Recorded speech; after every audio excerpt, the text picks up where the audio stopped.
Todas las corrientes. Todos los ángulos. Esto es Frente a Frente. 26 de septiembre, buenos días. Nuestro país es visitado por un experto internacional en materia de transiciones políticas a nivel mundial, quien ayer ofreció una conferencia magistral para compartir sus experiencias e investigaciones. Entre sus estudios están las transformaciones en los países de Europa del Este, luego de la caída del muro de Berlín y las implicaciones del fin de la Guerra Fría. Esta mañana lo hemos invitado a nuestro programa. Él es el doctor Fredo Arias King, para conocer a profundidad sus investigaciones históricas y su punto de vista sobre el futuro de los regímenes de algunos gobiernos de América Latina. Así iniciamos. Les saluda Moisés Urbina y esto es Frente a Frente. La caída del muro de Berlín y la separación de la Unión Soviética son parte de los acontecimientos históricos que el doctor Fredo Arias King tomó como base para hacer análisis sobre las transiciones del socialismo hacia las democracias a nivel mundial y plasmar sus ideas en el reconocido libro publicado en 2005, Transiciones, la experiencia de Europa del Este. Con el fin de la Guerra Fría también se puso fin a varios movimientos revolucionarios en América Latina que caminaban bajo la bandera del comunismo y socialismo. En la actualidad, Cuba es el único con un régimen socialista con más de 60 años de implementación y que le ha generado no solo un bloqueo económico, sino el éxodo masivo de sus habitantes.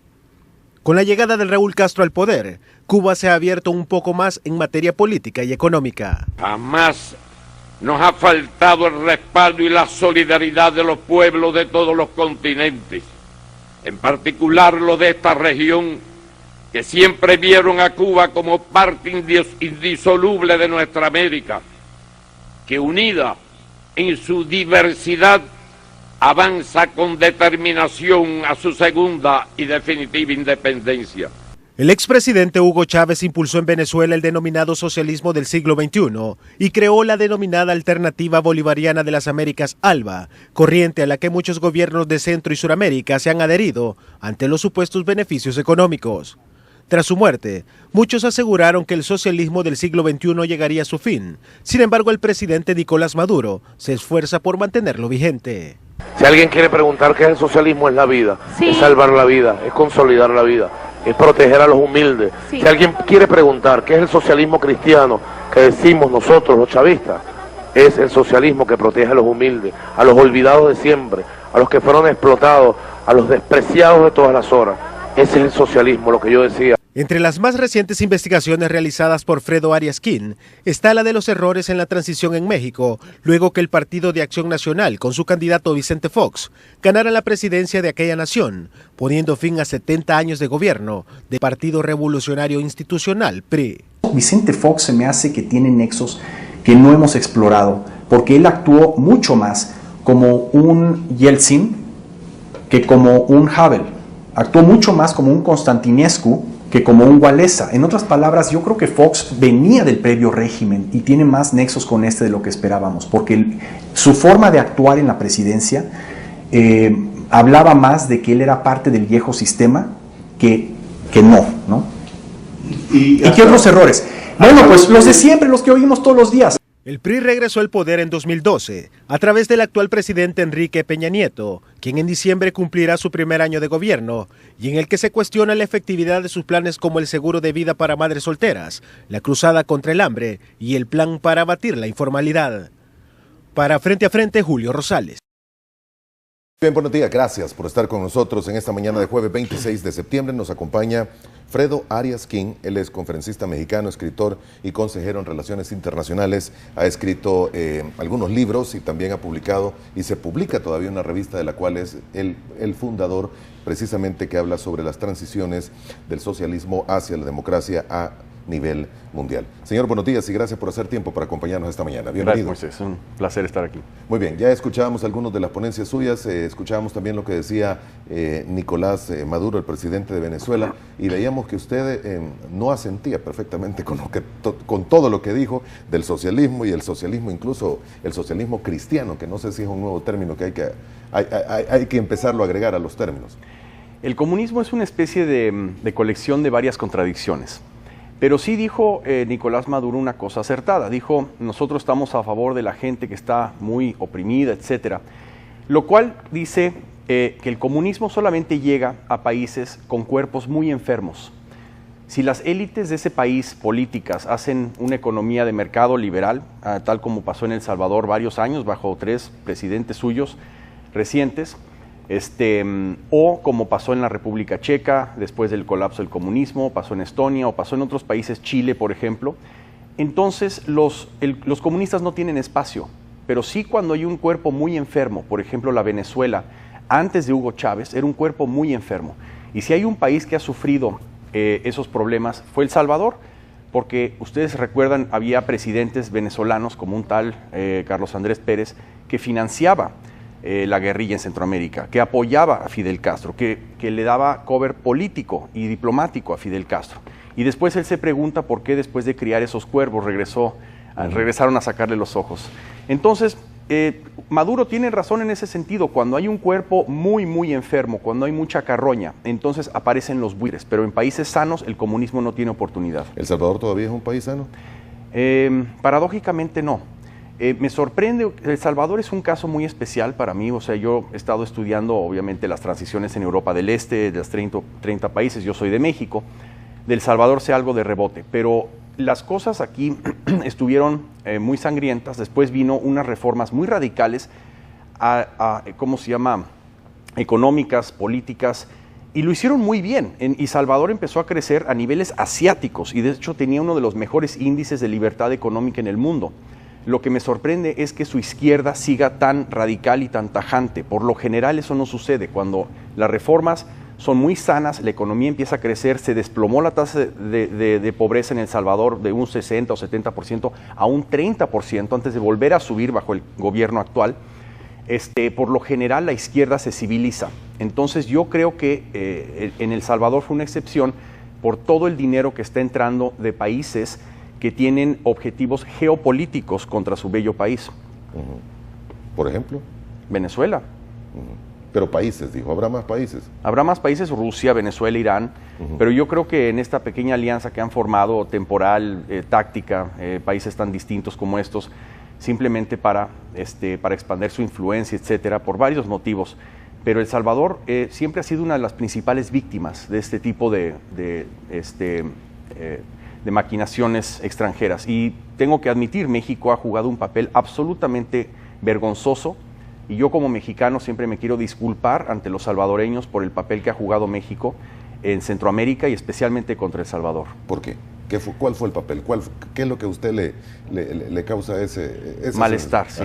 México nunca, activamente ha tratado de sofocar la soberanía de El Salvador, pero México lo que ha hecho es usar su extenso capital político, su superpotencia cultural que es en Latinoamérica, y no es por la gente mexicana, que es buena y tiene cero ADN imperialista, pero algunas de nuestras élites, algunas de las personas que estaban a cargo de nuestra política exterior durante la Guerra Fría, decidieron aliarse con la Unión Soviética y con Francia y otros países en contra del pueblo salvadoreño a favor de la guerrilla financiada por países extranjeros, o sea, una violación total de la soberanía del Salvador y de otros países centroamericanos, apoyando a gente como Daniel Ortega, etcétera. Entonces, en los vecinos, en Nicaragua. Entonces, pues México no jugó un papel positivo en esta región, y el problema es que aún con el retorno a la democracia con Vicente Fox, que fue un presidente bastante inefectivo, perdió una gran oportunidad, aún él siguió con una política bastante rara hacia Centroamérica, lo cual es una vergüenza, francamente. Muy bien, déjeme entender un poco y vamos a tratar de ver lo que usted piensa de cada una de las naciones en las que podría decirse hay rastros de comunismo, si es que todavía existe, y esto me lo va a aclarar usted también. Pero comencemos con México, que creo que es el caso en el que mejor puede hablar usted. Y usted menciona, Vicente Fox tuvo la oportunidad. Sí. ¿Usted trabajó para Vicente Fox? Sí.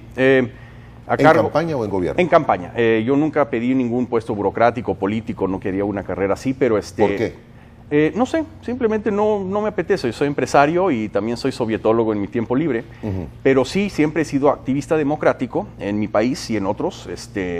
¿Cómo se llama? En México ayudé con la campaña internacional. De hecho, el doctor Carlos Salazar y yo llevábamos la campaña internacional de Vicente Fox. Acabo de publicar este artículo en World Affairs, que es de Washington, llamado Mexoquismo. Y es la tendencia de México a no reformar. Y le voy a dar una estadística. En Chile, la pobreza, cuando se salió Pinochet del poder en el año 90, la pobreza estaba al 40% en Chile. O sea, había ido del 60% al 40% en los 18 años de Pinochet, que bueno, no es gran logro, pero bajo los gobiernos muy reformadores de Patricio Aylwin y Frei, bajó la pobreza al 12%. En El Salvador, gracias a las reformas que hicieron el presidente Flores, hicieron el presidente Calderón Sol, Juan José Dabub, unas reformas ideales para este país o para cualquier país, la pobreza se desplomó del 70% al 30%. En México ha estado en 50% en los últimos 30 años. En otras palabras, México hace todo lo posible por no reformarse, por no mejorar. Es nuestra tragedia. Mexoquismo. Ok, ahora déjeme entender. Después de 70 años, finalmente Vicente Fox llega al poder. Sí. Una oportunidad invaluable. Absolutamente. ¿Y la desaprovechó? Absolutamente.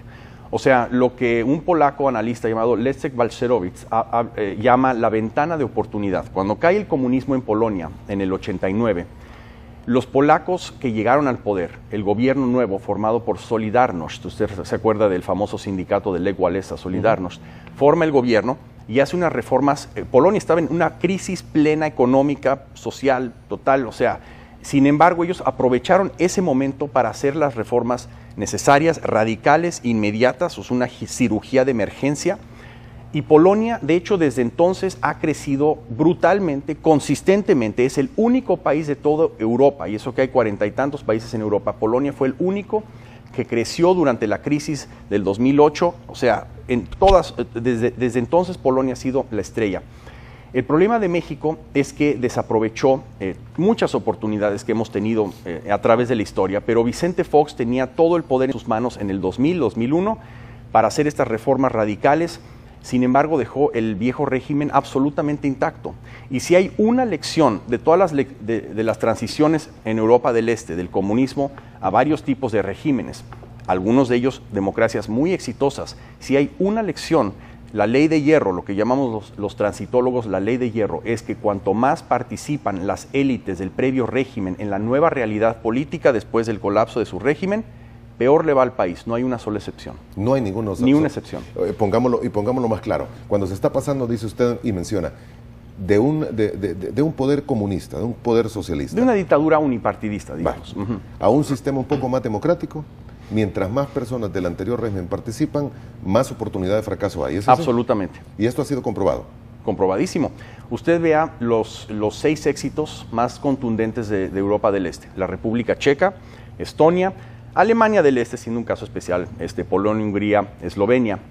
Todos empezaron con gente absolutamente sin experiencia en la política totalitaria del previo régimen. Václav Havel, usted recuerda, el gran héroe en Checoslovaquia, en la República Checa, que fue presidente 13 años, había sido un dramaturgo, estuvo 5 años en la cárcel. Lech Wałęsa en Polonia fue un electricista, un obrero simple, llegó a ser presidente de Polonia.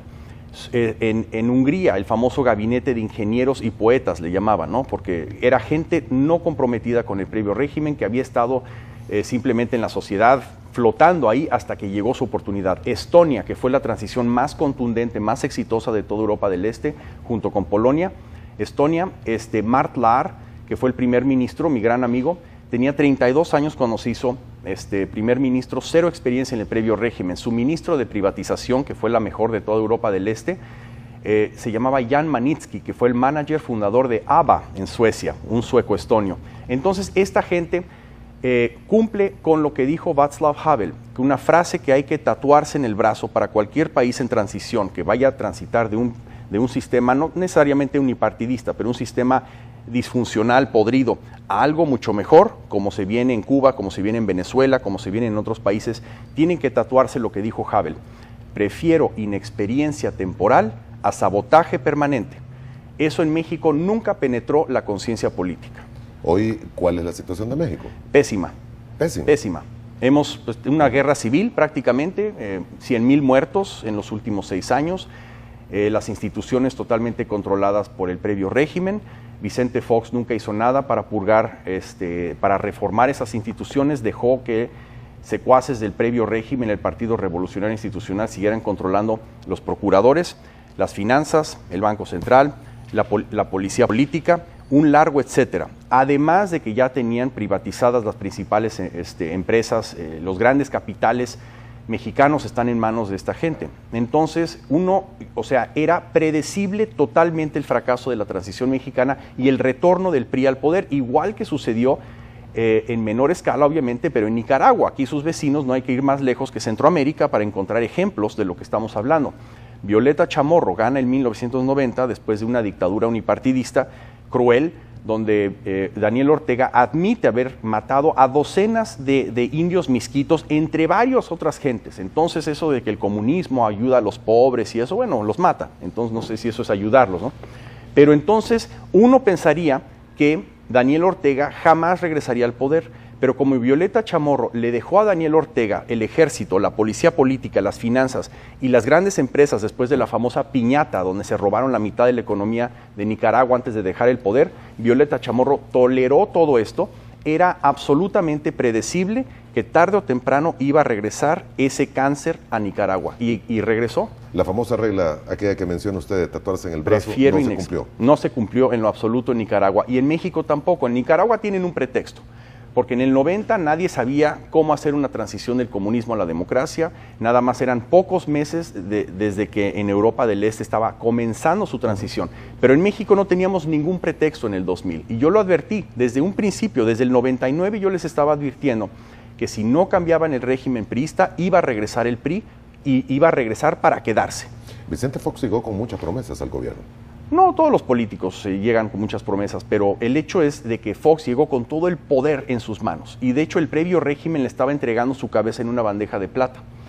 Nada más nos faltaban 32 diputados para tener una mayoría absoluta en el Congreso y pasar cualquier reforma, y 50 diputados priistas y llegaron con Vicente Fox diciendo: nosotros nos salimos del PRI a cambio de concesiones menores, ¿no? Y votamos con usted y su partido, y él dijo: no, quédense en el PRI. Entonces hay muchas decisiones que francamente no puedo describir de otra forma, masoquistas, ¿no? Muy masoquistas. México es un país profundamente masoquista y eso es una tristeza. Y por eso el artículo mexoquismo. Mexoquismo. Ahora, volvamos al caso nicaragüense que usted menciona. Pero Nicaragua es una de las naciones que más está creciendo en Centroamérica, económicamente hablando, en este momento. Probablemente, pero hay que ver el factor de que está financiada por el ALBA, está financiada por Venezuela. Entonces, ese subsidio a un país tan pequeño y tan pobre, que empezó de una base tan baja. Nicaragua por mucho tiempo no creció para nada, era igual que México, bajo Daniel Ortega y después bajo Chamorro y después bajo un tal Alemán que le entregó otra vez el poder a Daniel Ortega. Nicaragua era flat. Entonces hay que ver por qué está creciendo Nicaragua ahora y no necesariamente es porque tienen buen gobierno, buenas reformas. Lo que yo sé es que Daniel Ortega ha abandonado su antiguo modelo muy cínicamente. Esa es otra de las grandes contradicciones del comunismo, es que se adapta a cualquier situación, no es una ideología, es una mentalidad.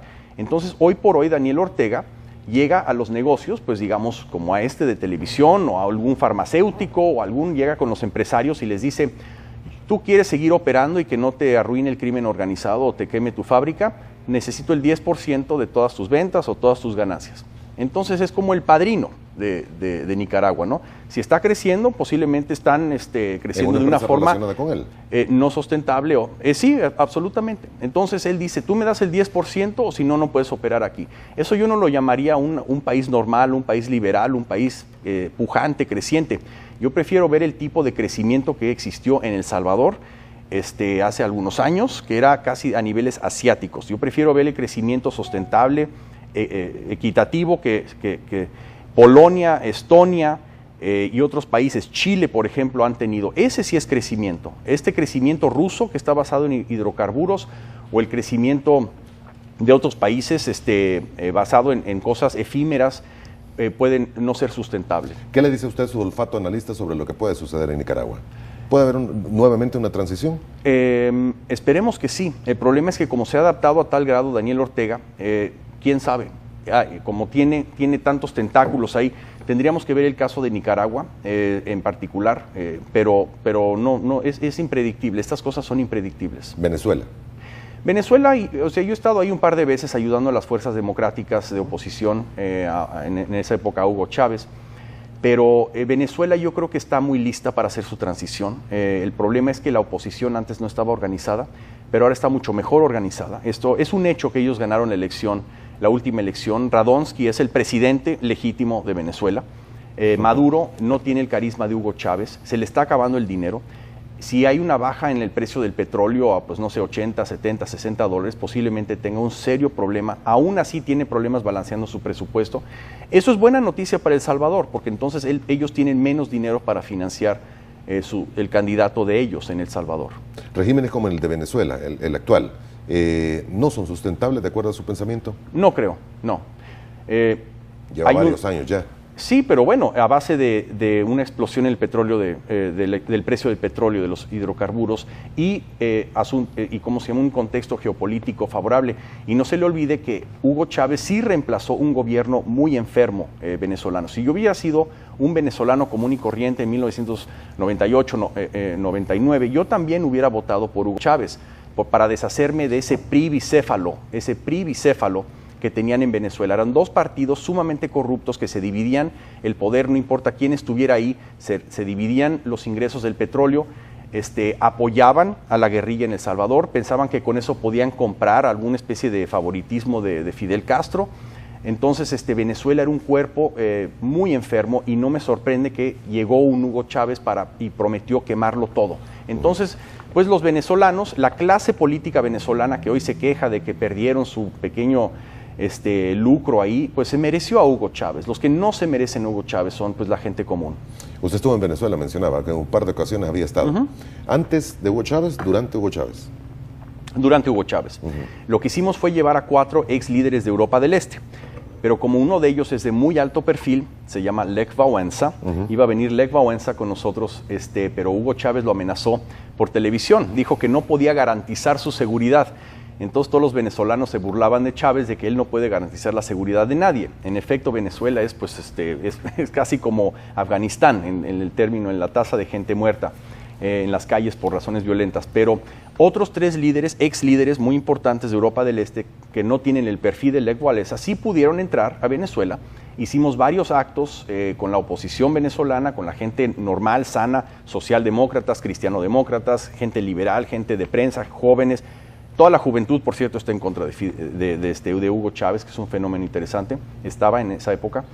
El problema es que Chávez pues controla las principales palancas y con eso se mantiene en el poder y con todo el dinero que estaba entrando con el petróleo. Y más algo de carisma, ¿no? Que la gente muy de baja educación pues se cree muchas de sus promesas. Entonces no era una cosa fácil.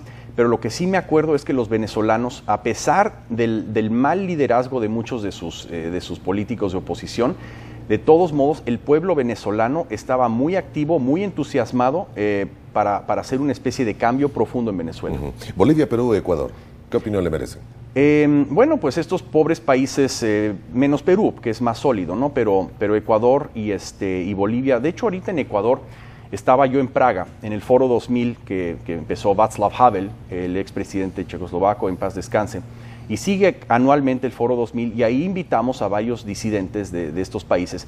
Ahora mismo la República Checa le extendió asilo político a 2 ecuatorianos, los hermanos Guerrero.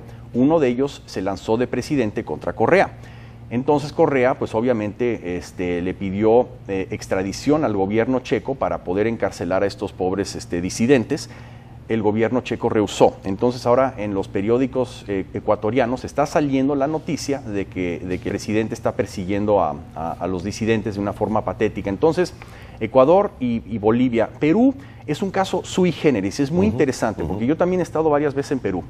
Y una cosa de Perú es que, ellos hicieron reformas muy interesantes. Fujimori, que es obviamente una figura muy controversial, pero sí fue electo por un movimiento ciudadano llamado Cambio 90 en 1990, puso a Fujimori en el poder porque estaba cansado de todas las élites corrompidas del Perú.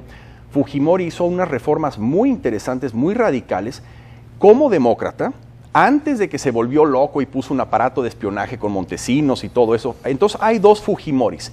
El primer Fujimori fue absolutamente ideal para Perú y asentó las bases para un crecimiento rápido que Perú estuvo disfrutando a niveles asiáticos. Hasta la fecha Perú ha estado creciendo al 8, 6, 9% anualmente. Parece ¿no? mantenerse todavía ese crecimiento. Y parece mantenerse. Entonces, Perú sí cumple con la ley de que cuando hace reformas profundas, radicales, institucionales, eso le tocó a Toledo, por cierto, cuando vino el Cholo, aquí tengo una foto con el Cholo, me acuerdo cuando nadie le ponía atención al pobre Cholo, a Toledo, en una de aquí está, así por si no lo pueden ver, en la convención, yo representaba entonces al Partido Acción Nacional en la convención presidencial demócrata en Los Ángeles, donde eligieron a Al Gore, los demócratas, como su candidato en el 2000. Y aquí estaba este disidente peruano que nadie quería hablar con él porque se opone a Fujimori, fíjate, ¿no? Entonces yo fui el primero en ir a abrazarlo y le dije, Cholo, nosotros te apoyamos y te queremos en México, ¿no? Entonces el Cholo estaba feliz porque nadie le estaba poniendo atención. Meses después se hace presidente del Perú. Entonces este presidente, Toledo, hizo unas reformas muy radicales en las instituciones, purgó a los fujimoristas del Poder Judicial, eso es importantísimo, purgó a los fujimoristas del Ministerio de Finanzas, de la Procuraduría, del Ejército, varios generales que apoyaron a Fujimori, el segundo Fujimori, el mal Fujimori, lo sacó. Entonces, con las reformas económicas que hizo el primer Fujimori y lo que hizo Toledo, Alan García, que había sido un presidente desastroso para Perú, no tuvo opción más que seguir este curso liberal de crecimiento, no socialista, y aun cuando llegó la izquierda dura en Perú, que se llama Ollanta Humala, que había sido del Foro de Sao Paulo, que había prometido quemar todo y contra la oligarquía y todo, él también cumplió con la regla que vemos en Europa del Este, que cuanto mejor son las reformas, cuando llegan los liberales, los demócratas al poder y hacen reformas profundas, cuanto más profundas sean, cuanto más radicales son, la izquierda se civiliza. Esa es otra de las lecciones de Europa del Este. Cuando no se hacen reformas por miedo que me vayan a criticar o porque ¿qué van a decir? ¿Qué va a pasar? Es cuando la izquierda no se civiliza, regresa pintada rojo sangre. Pero cuando se hacen reformas profundas en un país, cuando los demócratas toman esa ventana de oportunidad y hacen sus reformas, la izquierda regresa con manicure y pintada de rosa. ¿Esa ventana de oportunidad se ha tomado en países como el nuestro? En El Salvador está por verse, pero yo creo que El Salvador tomó, después del fin de la guerra civil, cuando vinieron, pues en mi opinión, 3 grandes presidentes consecutivamente, empezando por Calderón, por Cristiani, Calderón, Sol, Flores, tomaron unas decisiones bastante interesantes. El Salvador, de hecho, es un caso que se debe de estudiar más a profundidad, junto con Chile, las reformas de Chile, junto con algunas reformas en Panamá, y junto a algunas reformas que se hicieron en Colombia, como casos de éxito en Latinoamérica. Pero el más grande por tamaño, no por profundidad, sino por tamaño, obviamente es Brasil.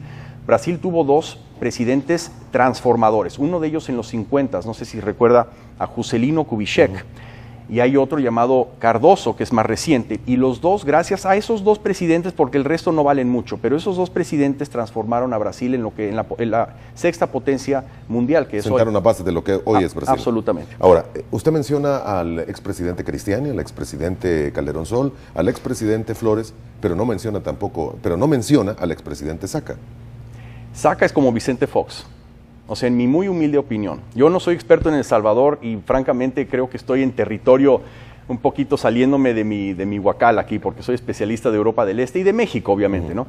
Pero según entiendo de los analistas salvadoreños que yo respeto, según he escuchado, según he leído, un sistema presidencial no funciona de por sí bien para transiciones. De hecho, en Europa del Este, todos los casos de éxito contundente en Europa del Este de reformas que se implementaron fueron en sistemas parlamentarios, donde hay un parlamento que elige un primer ministro.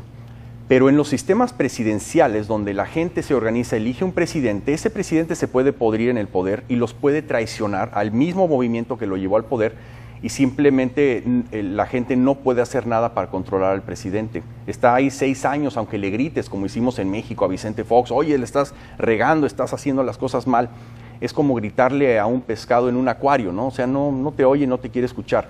Un primer ministro no tiene ese lujo. Entonces, Vicente Fox, desafortunadamente, se prostituyó a los intereses creados, fácticos del previo régimen.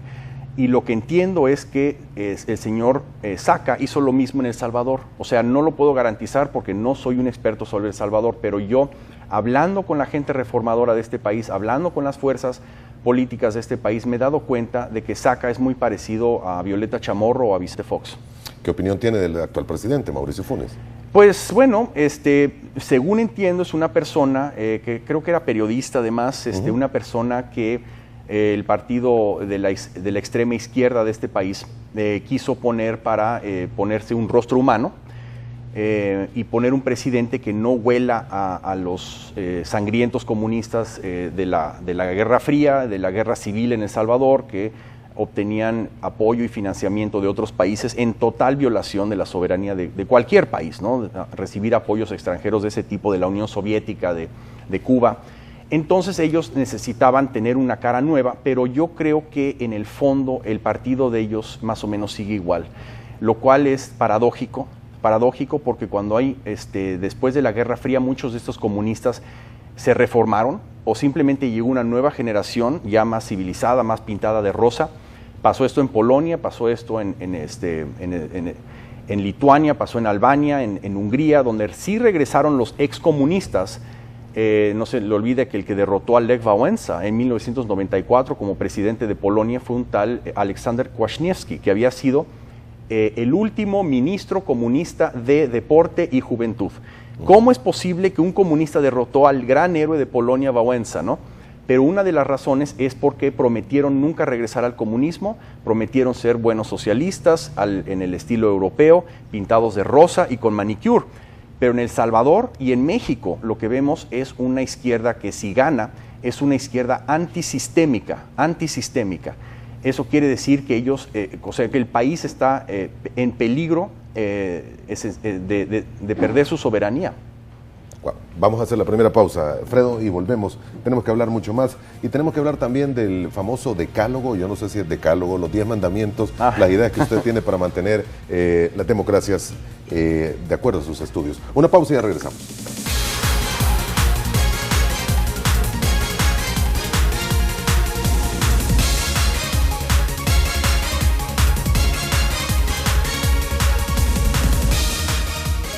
Gracias por continuar con nosotros. Esta mañana nos acompaña Fredo Arias King, él es conferencista mexicano, escritor y consejero en Relaciones Internacionales. Bien, estábamos hablando un poco de El Salvador, estamos hablando de lo que puede estar ocurriendo. Le preguntaba sobre el expresidente Saca, porque me llamaba la atención que menciona 3 expresidentes, pero no menciona al expresidente Saca, y ya dio su opinión sobre lo que parece que es el actual presidente Mauricio Funes. Ahora, ¿qué es lo que puede esperar El Salvador o qué es lo que debería esperar El Salvador en un contexto en el que están ocurriendo demasiadas cosas alrededor del mundo?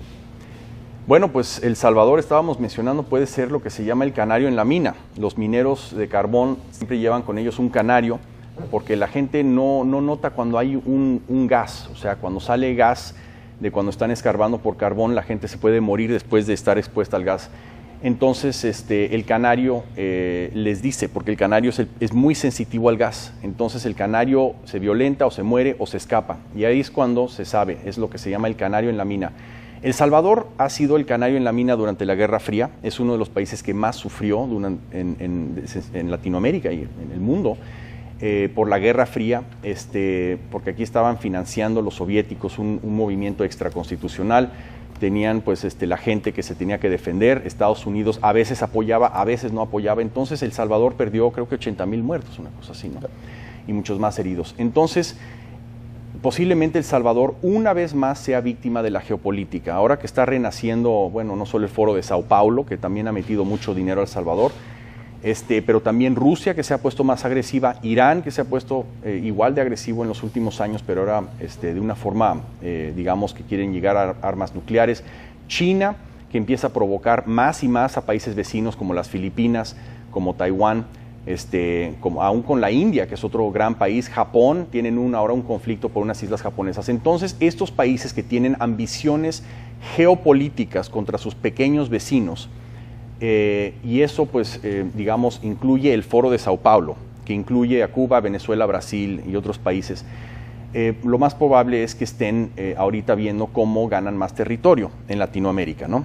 Por poco ganaron en México, hace 6 años, usted recuerda, 7 años con Andrés Manuel López Obrador y el PRD, según algunos datos que mis amigos del gobierno me proporcionaron, lo que se interceptó entrando a México desde Venezuela eran $100 millones.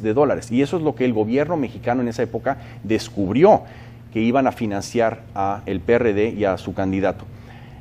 Lo que entró sin ser descubierto, pues posiblemente fue mucho más. Usted recuerda el escándalo de las maletas en Argentina. Entonces ellos ahorita están metiéndole mucho dinero a El Salvador. Esa es la ley de la gravedad. ¿Qué está haciendo la sociedad civil en El Salvador para contrarrestar esta influencia contra su soberanía por parte del Foro de Sao Paulo? ¿Qué va a hacer Taiwán? ¿Qué va a hacer las Filipinas? Esos países me preocupan. En Latinoamérica los que más me preocupan por tener un presidente débil en la Casa Blanca. Y cuando hay un presidente débil en la Casa Blanca como Jimmy Carter, eso los chinos, los iraníes, los rusos lo huelen a kilómetros, como una de esas moscas verdes huelen el gas igual, ¿no? Y se van directo a él. Entonces vamos a ver qué pasa con El Salvador, con Honduras. En Asia, qué va a pasar con las Filipinas, Corea del Sur, Taiwán. Alrededor de Irán hay varios reinos árabes vulnerables, por ejemplo, Qatar, los Emiratos, Bahrein, está la misma Arabia Saudita, que van a recibir mucha presión de Irán, ni hablar de Israel, que tiene un problema existencial con el programa nuclear de Irán. Me preocupa mucho los vecinos de Rusia. Rusia puede invadir el resto de Georgia, vamos a ver si eso no se da. Rusia puede poner muchísima presión sobre Kazajstán, sobre Ucrania. De hecho, anteayer los ucranianos tuvieron una cumbre con los europeos porque están firmando un tratado de acceso a la Unión Europea. O sea, dentro de 10, 15 años Ucrania podría ser un miembro de la Unión Europea si hacen bien las cosas. Pero ahora están firmando un tratado de asociación con la Unión Europea y eso no le gusta nada a Rusia porque excluye una alianza más profunda con Rusia. Rusia, anteayer, enfrente de todos los ucranianos y los delegados europeos, amenazó de que Rusia puede partir a Ucrania en dos si firma este tratado con la Unión Europea. A ese grado han llegado en el Kremlin, en Beijing y en Teherán, de hablar sobre la geopolítica, cuando huelen a un presidente débil en la Casa Blanca. Y ahora que tenemos un presidente débil en la Casa Blanca, que habla de líneas rojas en Siria, las líneas rojas son violadas y él no reacciona, entonces yo me preocupo muchísimo por lo que va a pasar en El Salvador. Geopolíticamente todavía es interesante El Salvador. Absolutamente. Para las dos grandes, para dos grandes potencias. No, para el Foro de Sao Paulo, pero apoyado por Rusia, apoyado por Irán. Cuanto más territorio ganen, mejor. Le digo, México hubiera sido la joya en la corona de ellos. Si ellos hubieran ganado con su títere en México, que se llama Andrés Manuel López Obrador, que es un títere del Foro de Sao Paulo, al igual que Correa es un títere del Foro de Sao Paulo, al igual que el de Bolivia, que se llama Evo Morales. Entonces hubieran simplemente ganado más territorio y hubieran tenido a su disposición la diplomacia mexicana, al igual que tienen a su disposición la diplomacia brasileña, para apoyar este tipo de movimientos en contra de las naciones pequeñas, vulnerables como El Salvador. En la misma línea de lo que usted viene mencionando, dice títere es tal persona, títere es tal persona, ¿usted considera que todos quienes asisten al Foro de Sao Paulo son títeres? No, pero ellos mismos hicieron títeres. Ellos recibieron bastante financiamiento de una red internacional. Eso ya de por sí es ilegal. Eso es totalmente en contra de cualquier ley, cualquier constitución de cualquier país. Entonces, cuando llega un Quisling, usted se acuerda quién era Quisling, ¿no? El noruego, que traicionó a Noruega y básicamente era el títere de Adolfo Hitler. No era la gente de Noruega la que puso a Quisling en el poder, fue Adolfo Hitler. Entonces Quisling se ha convertido en un adjetivo calificativo para cualquier líder traidor. Entonces, si hay un líder en un país trabajando y tomando órdenes de La Habana o de Moscú, eso es un Quisling, o de Alemania o de Berlín nazi, o de Caracas, eso es un Quisling. Entonces yo digo, Evo Morales, Correa, son Quislings. El vicepresidente de El Salvador y candidato del FMLN ha participado prácticamente en todos los foros de Sao Paulo. Es una vergüenza. Es una vergüenza. Es una vergüenza. Es una vergüenza porque el Foro de Sao Paulo abiertamente habló de intervenir en los asuntos internos de los países de Latinoamérica. Entonces, cualquier político salvadoreño que participe en el Foro de Sao Paulo y esté con la mano extendida para ver si Fidel Castro le da dinero o Hugo Chávez le da dinero, eso es un Quisling, eso es un traidor a la patria.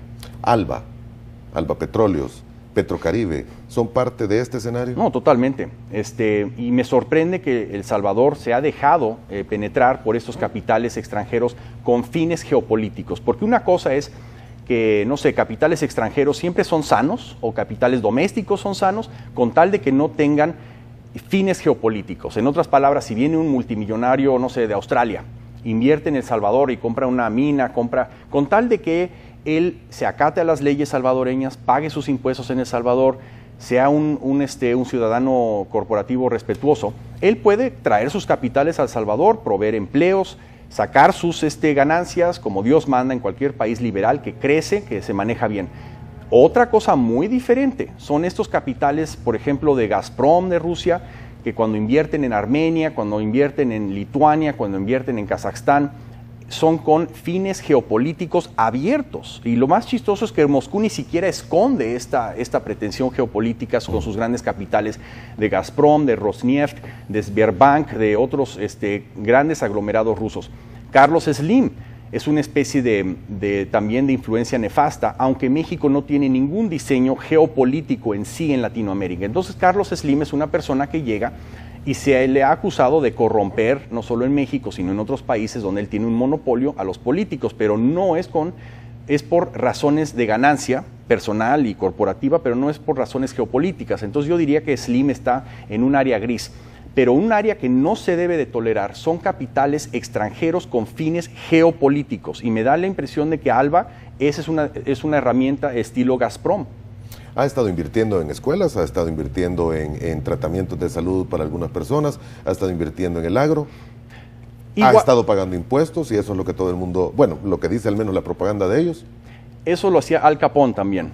O sea, cuando gente se quiere limpiar su nombre, su conciencia, etcétera, obviamente siempre va a adoptar algún huérfano y va a salir con eso en la televisión. Es un buen marketing, pero hay que ver que sin el gran capital, el exceso de capital que ahorita tiene Venezuela para financiar y subsidiar este tipo de cosas, para corromper a políticos locales, para no inspeccionar los libros a gran profundidad, con la consigna abierta de bancarrotear a otros actores no alineados que puedan competir con ellos. Eso no lo llamo libre empresa, eso yo lo llamo un cáncer que tiene como fin someter la soberanía de los países pequeños y vulnerables. Entonces, lo primero que debe hacer un gobierno reformador en El Salvador es no acomodarse con este tipo de intereses creados.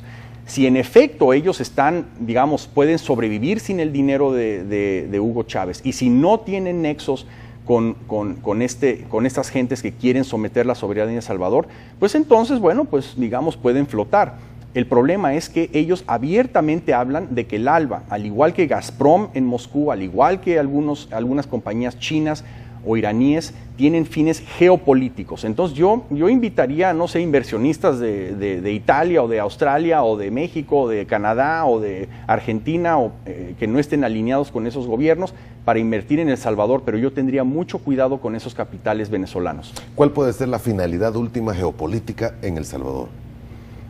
No sabemos, pero ustedes están peleando por mucho más que simplemente regresar a la normalidad. Ustedes están peleando por su soberanía, al igual que pasó en la Guerra Fría. Yo creo que va a ser de menos intensidad.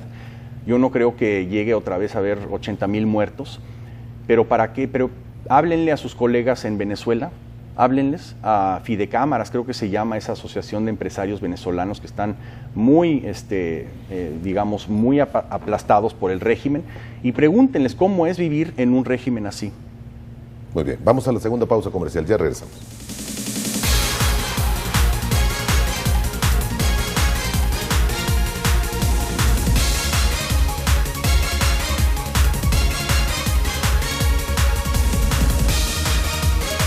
Parte final de nuestro programa esta mañana con Fredo Arias King, conferencista mexicano, escritor y consejero en Relaciones Internacionales. Habíamos hablado de los 10 mandamientos y el decálogo de las democracias, pero antes de eso, dos preguntitas así muy breves, muy cortas, para que usted me dé sus impresiones sobre un par de naciones, y no hemos hablado de una de ellas. Primero, situaciones como las que se viven en Sudamérica, Paraguay y Uruguay. Paraguay y Uruguay, bueno, pues es algo interesante, no hay que profundizar mucho lo que está ocurriendo ahí, pero Paraguay, usted sabe que destituyó el Senado a un presidente que tenían y fue castigado inmediatamente por Mercosur, que fue irónico porque la presidenta Kirchner tomó menos de 24 horas en destituir a Paraguay del Mercosur. y en ese mismo discurso dijo: ¿quién se atreve a destituir a alguien en menos de 24 horas? Refiriéndose al Senado y al presidente de Paraguay. Entonces no notó la ironía ella. Uruguay, pues es un caso interesante, es como una especie de Argentina civilizada.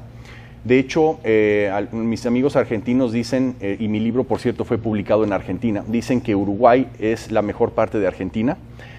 Uruguay ha tenido, digamos, políticos de primera, ha tenido algunos políticos más o menos, pero por lo menos Uruguay, digamos que es, no sé, el quinto país más exitoso de Latinoamérica, a pesar de todo, ¿no? Cuba. No, Cuba, ese sí es un caso. Yo he estado muy involucrado con los cubanos en Estados Unidos y los cubanos disidentes en Cuba, que me han venido a ver a México o los he visto en Estados Unidos, y hablando sobre estos temas. Y si hay una nación que ha absorbido profundamente las lecciones de Europa del Este, y no porque yo se los di, sino también traje a grandes líderes de Europa del Este para enseñarles, para hablar, dar pláticas, conferencias en Miami y verse con disidentes cubanos, han sido los cubanos. O sea, los cubanos han profundizado, se han prácticamente memorizado este libro, mientras en México, pues no, estas ideas no tuvieron ningún impacto hasta que fue demasiado tarde. Pero los cubanos, o sea, yo voy a ser el primero en la cola para comprar un fondo índice del mercado de valores cubano cuando Cuba tenga su transición. Yo estoy convencido de que Cuba va a ser una transición muy exitosa. ¿Por qué? Porque la oposición cubana sabe exactamente lo que quiere y cómo obtenerlo. Ellos no tienen miramientos y no dicen, bueno, pues hay que hacer algo en medio, hay que perdonar. No. Yo ahorita estuve en Miami un par de días con uno de los principales disidentes cubanos, que se llama Antúnez. Antúnez, usted sabe quién es, un activista afrocubano que estuvo en la cárcel 17 años, especialmente odiado por los Castro, porque los Castro justifican su dictadura con muchos pretextos, pero uno de ellos es que es bueno para los afrocubanos tener a un dictador como Fidel Castro, ¿no? Entonces de repente surge un afrocubano hablando en contra del comunismo, hablando con el mismo idioma de la libertad que muchos de los disidentes blancos, que Castro pues decía, esos no cuentan porque son potenciales oligarcas del imperio, etcétera, pero un afrocubano le rompe ese esquema, al igual que Lech Walesa, un obrero simple, un electricista, rompió el esquema de que el comunismo es la dictadura por el proletariado, ¿no? Entonces, lo dejaron salir de Cuba brevemente a Estados Unidos, a Miami, y después regresó a Cuba, pero en ese ínter yo estuve con él hablando largas horas. Es un tipo de primera. Yo también conocí en su momento, en paz descanse, a Oswaldo Payá Sardiñas, estuve involucrado en la campaña para conseguirle el premio Nobel, que no fue exitosa, pero sí obtuvo el premio Sájarov del Parlamento Europeo. No, Cuba tiene unas élites opositoras de primera, y el régimen lo sabe, y por eso el régimen no ha hecho ni un solo paso reformador, aunque le conviene hacer reformas chinas, reformas a lo vietnamita, de básicamente liberalizar la economía, pero quedarse con el poder político. No han tomado ese paso por una simple y sencilla razón.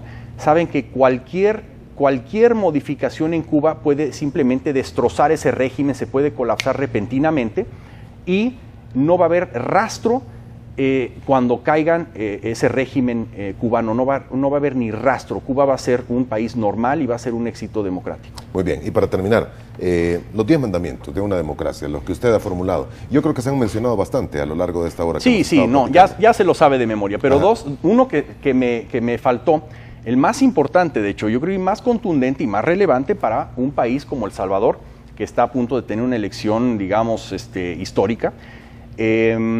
Y mencioné la principal lección, que es cuanto más participan las élites del previo régimen, peor le va al país después de su transición. Pero hay otra, creo que más relevante. Los votantes promedio, los votantes premian a los líderes reformadores radicales decisivos. Eso es una lección que no penetró en México, que no penetró en otros países, que desaprovecharon esa ventana de oportunidad para reformar al país. Los votantes premian a los líderes reformadores decisivos. Margaret Thatcher fue electa 3 veces en Gran Bretaña, fue la que más sirvió en creo que 100 y pico de años como primer ministro. Si no hubiera sido por un pequeño golpe de Estado dentro de su partido, la destituyeron, pero Thatcher hubiera sido reelecta otras 6 veces.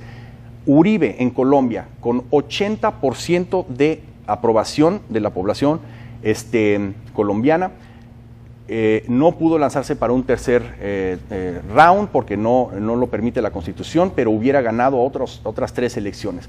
En otras palabras, la gente premia en Europa del Este también Václav Havel, que fue un reformador muy suave en la forma, pero muy duro en el fondo. Fue 13 años presidente de Checoslovaquia. 500,000 de checos se presentaron a su funeral cuando murió hace 2 años. Entonces la gente adora a los reformadores radicales y castiga a los reformadores indecisos, los que llegan, los Violeta Chamorro, los Vicente Foxes.